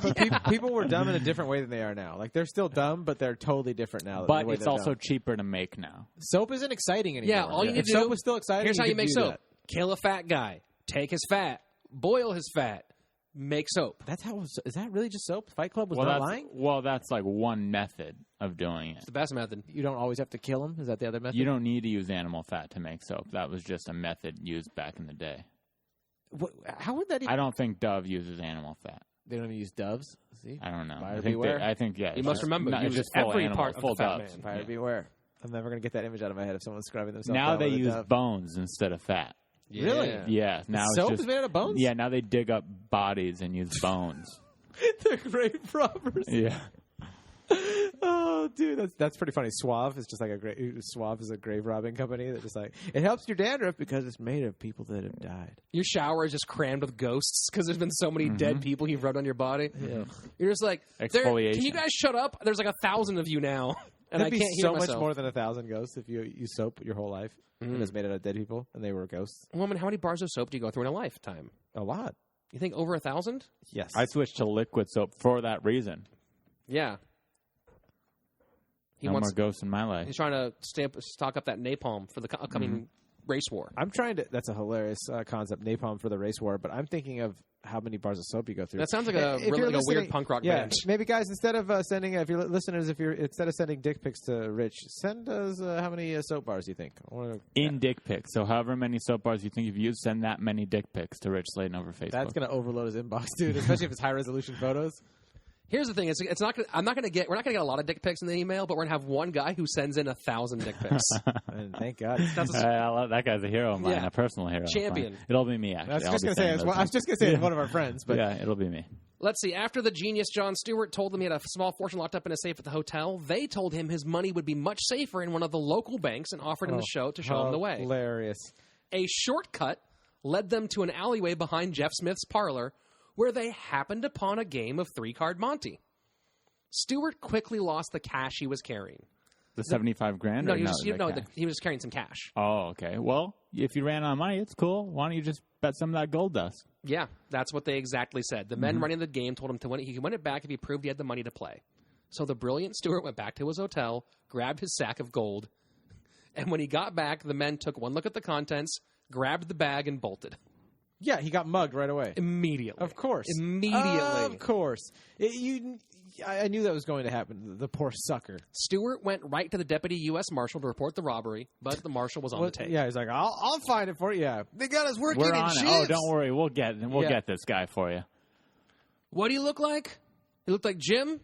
He was really clean, wasn't Jim. you said? He was really clean? Weird. Okay. He smelled fresh, like he just took a bath, you say. Interesting. So Stewart made a racket. He told anyone he could about the robbery. News got back to Soapy as a number of locals... It's kind of like a GoFundMe, but back then you just yell really loud. Yeah. I've been robbed! All of your donations can help! Please, I have medical bills. Please help me. A number of locals urged Soapy to set things right, to which he replied... Who do you give a percentage to if there's no GoFundMe? Sorry, go on, sorry. I'll give you a percentage. You know what I mean? That's not, you're going to split my rear again? I'll split you up, girl. It's so gross. To which he replied, quote, if Stewart had not hollered, I would feel like going out and getting him a piece of the money. Eventually, Soapy told the papers that if they left the story out of the news, the gold would be returned by 4 that afternoon. Then they killed Stewart. The hour came and went with no sign of the missing gold. When a reporter told him that unless it was returned, there would be trouble, he replied, by God, trouble is what I'm looking for. Stewart finally got the attention of the U.S. Commissioner, who called Soapy into the marshal's office and ordered him to return the money. Soapy refused, maintaining that his men had won the money fair and square. He said that 100 men would stand behind him and protect his men. When the judge told Soapy he could not afford to stand up for a gang of thieves, he nearly screamed at him, well, Judge, declare me in with the thieves. I'll stay with them. He pounded his fist on the table and stormed out. What a solid man Soapy is. Soapy, you Stick said it behind your guns. I can respect that. Yeah, you know? Soapy's a respectable man. He's got pride, and I too never admit when I'm wrong. He lives by a criminal code. Mm-hmm. The commissioner issued warrants for Soapy and his entire gang, adding that, quote, he wanted the men alive if possible, but dead if necessary. Ooh, that's dark times. A revived committee of 101 called a meeting at Sperry's warehouse, but so many members of the Soap gang snuck in that they had to call it off. They rescheduled for later that night, this time at the end of the wharf, to prevent infiltrators from getting us in a second time. Smart. Back at Jeff's. So what exactly is happening right now? The Committee of 101, the vigilantes, yes, are like, dude, we got to stop this asshole. He's such an asshole. Yeah. So they have a meeting. And they're like, all right, calling the meeting of 101 to order. So I want to talk about Soapy. He's a problem. Soapy Smith's kind of an asshole. No, man, you're an asshole. No, this is about Soapy. He's an asshole. No, you're an asshole, man. Soapy's great. Are you a member of the committee? Of course I am. What's your name? Soapy's friend. Damn it, that's not my name, is that's it? That's a pretty fucking hilarious That's a stupid example. name. Soapy's friend! Oh, you fucking dumb. The guy sitting next to him like, you fucking idiot. You should have said Charles, you fucking moron. All right, we are going to end this meeting. We'll talk about another meeting later. See you guys. So then... Have you met my friend Soapy's good acquaintance? And you're sitting next to him with your hand in your palm, like Jesus fucking Christ, you moron! Damn it, you moron! We blew it. We should. He comes back with a fake mustache on. No, my name's on there. It's got to be a guy who likes Soapy a lot. No, shit. All right, I'm turning back around. And he comes back later. He's like, I'm a guy who doesn't like Soapy. You see, Soapy's not gonna like what you said, though. Okay. Yeah, come on in. That seems fine. Yeah, totally. They rescheduled for later that night, this time at the end of the wharf to prevent infiltrators from getting in a second time, back at Jeff Smith's parlor. The proprietor was throwing back whiskeys to take the edge off a day full of arguments and threats when he got word of the meeting at the wharf. Soapy finished his drink, grabbed his .44 caliber Winchester Model 1892 rifle, and headed to the wharf. Fucking Winchester. That's a good ad for them. Mm-hmm. Looks like these 101 folk never learn. Yeah. Time to die. That's right. Time to take the 405 out of town. You know what I'm saying, dog? There's no 405 in Alaska. 317. Follow me. There you go. And it's just two guys. Hi, Soapy's friend. It's not two guys. Hi, acquaintance of Soapy. Hey, what's going on? Sorry, we got kicked out of the meeting, boss. We didn't really get much information for you. Well, it's okay, friend of Soapy. Not a big deal. It's weird that's your real name, though. Well, because I love you so much, boss. It's just, you're my friend. If you're going to join my gang, you got to change your name to friend of Soapy. But that's what my name already is. Perfect, you're in. What a coincidence. This is great. This is the best day of my life. There at the wharf, he found 4 guards stationed along the pier to stop members of the Soap gang. He ordered his men to remain at the entrance as he proceeded alone up the center of the wharf.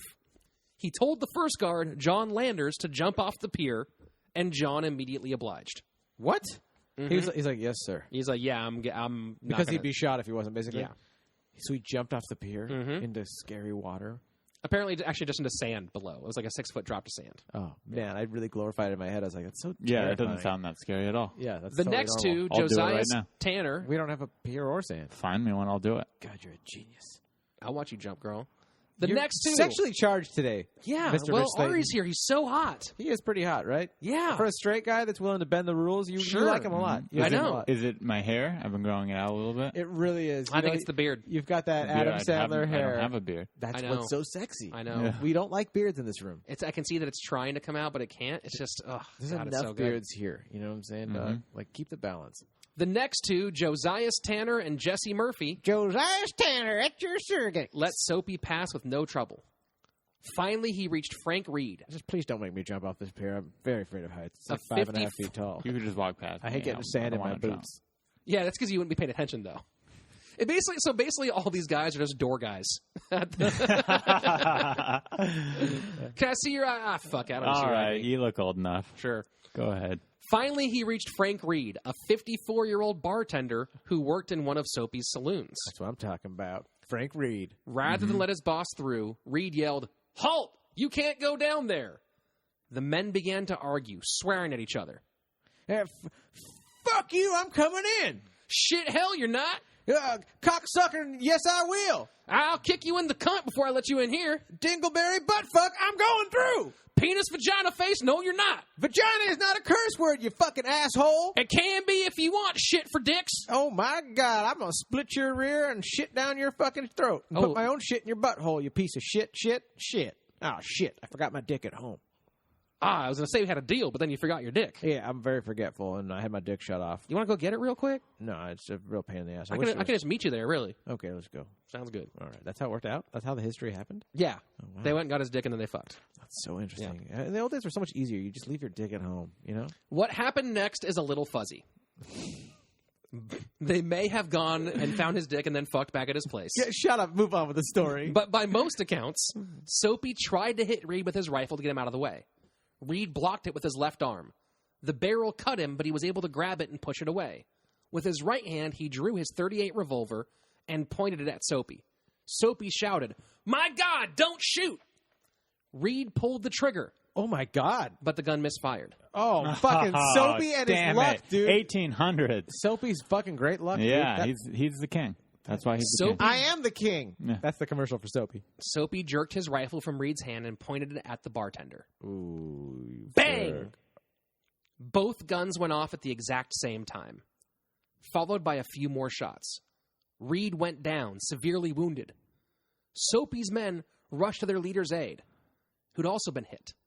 But Jesse Murphy, one of the other guards, got there first. He grabbed the rifle from Soapy's hands, pointed it at his chest, and put a bullet right through his heart. Whoa. Through Soapy's heart? Mm-hmm. Dude. He died instantly. Whoa. The fucking bad guy got it, huh? Mm-hmm. Whoa. Reed died from his injuries 12 days later. But the other But a hero. He died a hero. No, probably part of the hero, but the guy who shot Soapy wasn't Reed. It was the other guy. It was Jesse Murphy. Jesse Murphy. The fallout was Murphy's immediate. Law. Every time the boss comes, I shoot him in the chest. The fallout was immediate. The Soap gang was quickly disbanded. Many members were rounded up by the law, including the men who'd robbed John Stewart. Since federal troops were already threatening the crime-ridden city with martial law, the vigilantes from the Committee of 101 spread the word that Reed had in fact killed Soapy in an exchange of gunfire, avoiding the probable murder case for Jesse Murphy. Oh, so Murphy still was under risk of getting in trouble for killing Soapy? Because Soapy was already fucked up. He'd been hit a couple times. Reed took his gun, put it against his chest, and just pulled the trigger with tons of witnesses. So that would have been stone cold murder. That was no longer like a fair gunfight. Interesting. But they covered it up and said that Reed was the killer. Yeah. Because that would have been a gunfight. And Reed's dying anyway. And Reed had died. Yeah. So they just said Reed that did it. to avoid Reed stole the gold too. To avoid martial law. 6 days after the shooting, the vigilantes surged Jeff Smith's parlor. There they found a trunk with John Stewart's gold. Nice. John Stewart gets his gold back. Jefferson People Randolph fucking died, but at least he gets his fucking gold back. It's all about the money. It's all Jefferson about the fucking Randolph Soapy Smith II remains a legend to this day. Every year on July 8th, wakes are held around the U.S. in his honor. The Soapy Smith Wake is Who celebrates him? Criminals? The Soapy Smith Wake is a popular event in Skagway, for years taking place at his grave just outside the city. Today it's held downtown, closer to his criminal empire. That one actually was started in the 70s by his descendants. So 1870s or 1970s? His descendants are like really, really into him. So much so that they'd probably be pissed off. We called him Soapy. I bet you they're so into him. Are we in danger for saying Soapy? Like, what do they do? Is this like offending Allah? Do they run meth dens? What do they do? They're really proud of their famous ancestor. Yeah, but what is their business? Well, one of them actually wrote I didn't get the book. I did this part. His website is Are we in danger for calling him Soapy? Story. Probably. Answer my goddamn question. We're all going to die from soap. What if we just edit this episode and just cut out every time we say Soapy? We don't say Soapy that much. How many times have we said Soapy? That seems reasonable. Just now you said it like 6 times, Ari. I'm going to wash your mouth out with Soapy. Hey, Jeff, what condition is your body when you're in the middle of a shower and the water goes off, but you've been cleaning yourself? It's Soapy. Yeah, so there you go. You're Don't dead. fucking call me that! You're dead. No, his family is actually really into him. Like, they are the ones who started this first wake.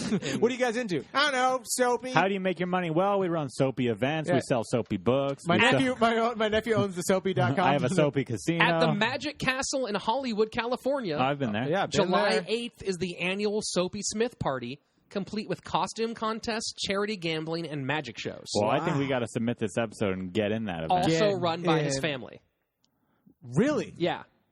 Well, just for the record, we are all huge fans of Soapy, and he shouldn't have been killed. I've defended they're him the whole so podcast. super into him that I bet you they listen to this episode. You fucking crazy networker. Yeah. All right, he's like, I defended him the whole time. If you're listening to this, if you can go back, rewind it, I've said he wanted to turn around and be a good guy. I've defended Soapy the entire show. He really has. Ari, you're in the clear. Mm-hmm. Rich, Slaton, and I also love Soapy, and we honored him by making this episode. Just like on its own. Soap is cool. Don't insult Soapy by talking about the actual soap. No. I mean, Jeff Smith is great. Yeah. Soap is great. Soap is great. Being Soapy, whether that's your name or you're currently soaped up. I like Soapy more than soap. That's how much I love. A lot of comedians insult magicians. Not me. I'll go there. That's right. Yeah. I'll watch it. I pretend like the magic is real because you know what? For me, the magic is real. Dude, I'll 3-card your Monty any day. You know what I'm saying? That's a sexual move. I'll shell your game. Okay, I'll do that. All those things. I'll split your deck. Yeah, for sure. Yeah, you will. Is that the right? Yeah, did I use it right? You'll split my deck for sure, won't you? Oh my god. Oh man, especially when I get that vagina. It's gotten hot in here. Ari, will you split anyone's deck? Yeah. He thinking about it right now. Is that the end of the story? That's the end of the story of Jefferson Randolph Soapy Smith. Dude, did you have fun, Ari? That was a lot of fun. Dude, you were great. It was so awesome. What's the next story? Let's go again. Today's story was sourced from history.net, legendsofamerica.com, soapysmith.net, which is run by his descendants. Thank you for keeping that website going. Whotook.com. Why are they stuck with soapysmith.net? Who owns the .com? And, of course, the evil robots at Wikipedia. Oh, yep. Well, wait, can you use Wikipedia as a source? I don't know. That's or weird. Do you have to list all the sources on the bottom of the Wikipedia page? I'm just going to say Wikipedia because I didn't know what sources they went to. I'm not going It's that on the deep. bottom of every Wikipedia page, Rich. There's a book. So there's a lot of info we just said is not getting credited to its proper people. All right. I need you to calm down. You were a great guest up until you started threatening us. Where can people find you physically and on the interwebs? Physically, I'm currently residing in Los Angeles. Yeah, hell yeah. On the interwebs, best place is arimannis.com. ARIMANNIS.com. Links to all my social media. Also my owned by the Soapy family. You're great, Ari, honey. You are so funny, honey. Who is this? That's one of the girls from the fan mail video. Oh, that's right.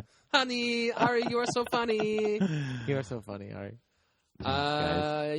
You can contact the show on the social medias at CrimePod, P-O-D, at CrimePod. P-O-D, like the band. Like I said, for the fastest form of contact, just message Rich Slaton on Facebook. Dick pics. Yeah, super. Don't do that. But send anything you want, whether it be show ideas, questions, comments, dick pics, to our email, crimepodcast@gmail.com. Okay, we got to get you guys a more professional email. Do you have crimepodcast.com? Ooh, that sounds like a Thai food. Yeah. I'd like to eat crimepodcast. You got to get info@crimepodcast.com, not crimepodcast@gmail.com. What is this, amateur hour? That's actually the other domain. That's the name of the show. I'm here as a guest, not as a consultant, but I feel like something has to be said here. This is gmail.com for a professional podcast. Come on. You come to my podcast, you insult me and my email address? Get the fuck out of here. You can also support the show. Oh, yeah, please do. At our Patreon page. So we can afford a better podcast. What's Patreon? Is this a GoFundMe? Email. Are we about to plug a GoFundMe? No, sort of. It's close. Okay. This is much better than GoFundMe. Patreon's way better because they get things in return.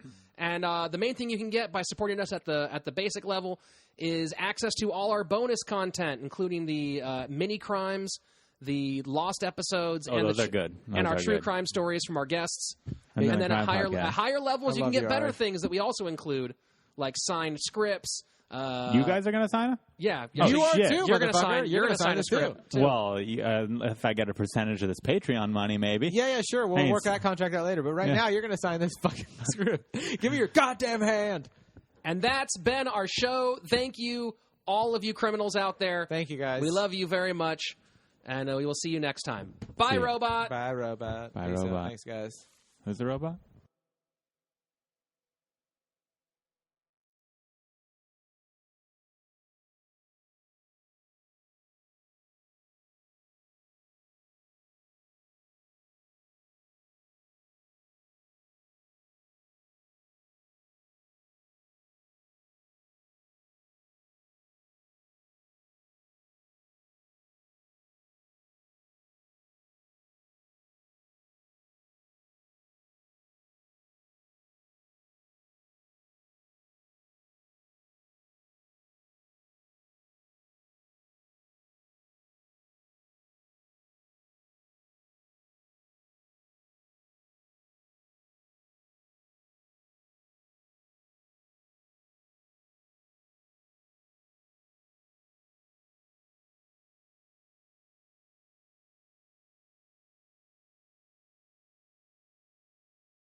We have our vaginas. Wait, was it the penis is inverted? And it never worked, however I tried to say it. But it's at least nice to still get to say it during mic check. Oh, I think the buzz went away. Mic check. There's a little buzz in mine. Mike? I got a little buzz in mine. In my right ear.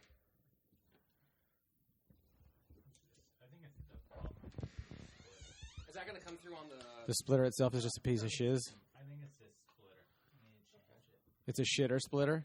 Yeah. I'll shitter your splitter. You'll split my shitter? Dude, I will so split that sounds like the most aggressive rape threat ever. Yo, I'll split your shitter, bro. Shitter? Oh, my God. We have to write that down in case we write something with really gory, violent prison threats. I will split your shitter. Can that come up sometime in the show? Okay. All right, everyone, if you're... Please, let's do phones on airplane if you're willing. Fuck yes. I'm going to keep mine here so I can keep the time going. I gave him the general spiel. You have anything else that... The general spiel? Do you have anything else? Any things you want to say to anything that I may have forgotten about our primer? We just riff. We just jump on anything. Just never. You know how you like just don't even second guess your riffs, even if you don't think your thoughts are valid of like the outside world hearing them. It doesn't matter. Yeah, I mean, yeah, okay. Just take swings, bruh. I'm here. That's a swing. Yeah, he's picking up. That's symbolic. He's picking up a straw. All right, so here's what we're going to do. Shefsky and I are going to count in our intro. We're going to do our short little intro thing. Then we'll pause for the music. We'll come back in. I'll introduce you. and we'll get into the show. Music, or are you adding that in post? I'm adding it in post. Got it. You have to sing it. I forgot to tell you. Yeah, you sing the theme song. I was like, there's so much pressure. And then I'm going to do the sources at the end today. I moved them there. I think it's better. Yeah. Did you do it last time, or did I we didn't talk do it last about it? We talked about it last time. Okay, well, good. If I can make that amendment. All right, is everybody ready? Should we hold our hands and pray together? We never do that thing where you put your hands with your guests, like at a hockey game before you guys go on. Or, you know what I mean, before you go on. Dear Lord of Darkness, please provide us with awful things to say. God of Riff, allow my ego to grow beyond a healthy point and think that my inner thoughts are worthy of the outside world hearing them. In worst case scenario, if you guys don't like it, you could use the story on another guest. Hail Slaton. We can't do that. It doesn't work that way. Hail Slaton. That's fucking great. That's got to go on a shirt. Nick Petrella came up with that. Cheesy fucking... I'm sure we all came up with that over some point in time of knowing you, Slaton. All right, let's do this.